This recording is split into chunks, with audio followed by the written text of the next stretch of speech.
ஒரு பரந்த மாயா நிறைந்த பாலைவனத்தில் ஒரு வறண்ட காற்று வீசுகிறது. கூகுள் கண்கள் கொண்ட ஒரு சுறுசுறுப்பான தும்பில் வீடு தூஷி புயலில் அடிதடியாக உருண்டு செல்கிறது. தும்பில் வீடுக்கு ஒரு வேலை மட்டும் இருந்தது, நேர மரத்தை பாதுகாப்பது. பழமையான நேர மரம் வாடுகிறது, அதன் பொன்னிற இலைகள் கீழே விழுகிறது. ஆனால் மரம் காய்ந்து போய்விட்டது. அதை காப்பாற்ற ஒரு மர்ம பூ மட்டும்தான் வழி. தும்பில் வீடு ஓடும் கால்கள் கொண்ட களையாத காடைச் செடியான ஸ்பிக்கை இடிக்கிறது. அந்த பயணத்தில் தும்பில் வீடுக்கு ஒரு கூட்டாளி கிடைத்தான். இருவரும் மணல் மேடுகளில் வழுக்கி ஓடுகிறார்கள். பின்னால் கல் காவலர்கள் விரட்ட இருவரும் ஒன்றாக பாலைவனங்களை கடந்தனர்.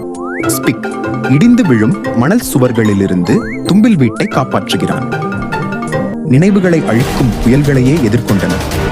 ஸ்பிக் தனது வேரை நேர மரத்திற்கு தானமாக அளிக்கிறான். நம்பிக்கை காய்ந்த பிறகும் ஸ்பிக் மரத்திற்கு தேவையானதை கொடுத்தான், தன்னையே. பிறகு மரம் மலர்கிறது, பாலைவனத்தை வண்ணமயமாக்குகிறது. நேரம் மீண்டும் மலர்ந்தது மற்றும் பாலைவனம் பாடியது. பிறகு தும்பில் வீடு மரத்தின் அருகில் ஒரு சிறிய காடைச் செடி மூளையை நட்டு வைக்கிறான். ஒவ்வொரு வீரனும் ஏதாவது ஒரு தலைமுறைக்கான விதையை கொடுத்து செல்கிறான்.